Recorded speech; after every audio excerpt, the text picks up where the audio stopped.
இயேசு கிறிஸ்துவின் நாமத்தினாலே உங்களை வார்த்தை வரவேற்கிறேன். இன்றைய தினமதிலும் கூட நம்ம ஆண்டவருடைய ஒரு வார்த்தை நம்ம பார்க்கலாம்.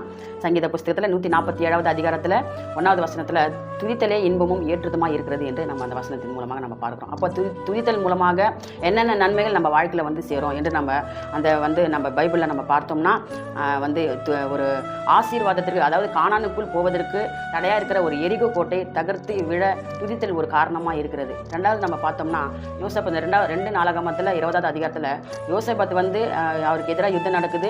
அந்த யுத்தத்தில் பார்த்தீங்கன்னா யுத்த வீரர்களை நிறுத்தாமல் பாடகரை நிறுத்தி ஆண்டவரை துதித்து பாடுகிறதான ஒரு காரியத்தை நம்ம பார்க்குறோம்.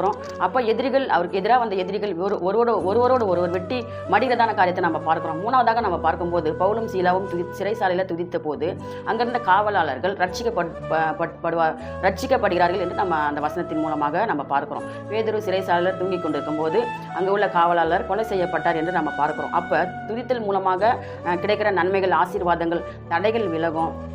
பல ரட்சிக்கப்படுவதற்கு துதித்தல் ஒரு காரணமாக இருக்கிறது. அதே போல் பார்த்தீங்கன்னா எதிரிகள் வெட்டுண்டு மடிய செய்வார். நம்ம ஆண்டவரை எப்போதுமே துதித்து கொண்டே இருக்கணும்.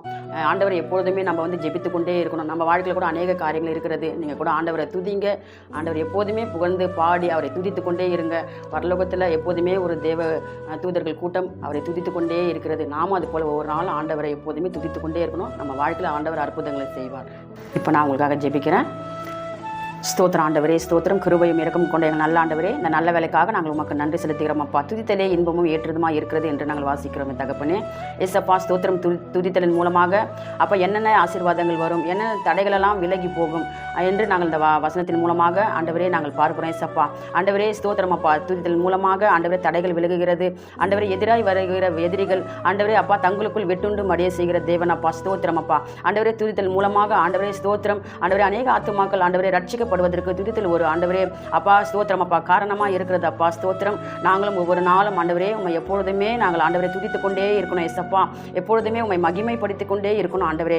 எசப்பா எங்கள் வாழ்க்கையில் கூட சகோதரிகளுடைய வாழ்க்கையில் அநேகருடைய வாழ்க்கையில் எசப்பா எவ்வளோ தடைகள் எரிகோ போல எவ்வளோ தடைகள் இருக்கிறது அப்பா. ஸ்தோத்திரம் ஆண்டவரே அதையெல்லாம் தகர்த்து போடுங்க ஆண்டவரே. ஸ்தோத்திரம் அப்பா. எவ்வளோ ஆண்டவரே அப்பா சூழ்நிலைகள் எதுவாக இருந்தாலும் ஆண்டவரே எல்லாவற்றையும் என் தேவன் மாற்ற வல்லமை உள்ள தேவனாக இருக்கிறாச்சா. ஒவ்வொரு சகோதரிகளையும் என் தேவன் ஆசீர்வதிக்க வேண்டுமா நாங்கள் செபிக்கிறோம் அப்பா. அந்த ஜெபத்தை ஆசீர்வதிங்க. இயேசு கிறிஸ்துவின் நாமத்தினால் செபிக்கின்றோம் எங்கள் ஜீவனுள்ள நல்ல பிதாவே. ஆமேன், ஆமேன். God bless you. கர்த்தர் உங்களை ஆசீர்வதிப்பார்.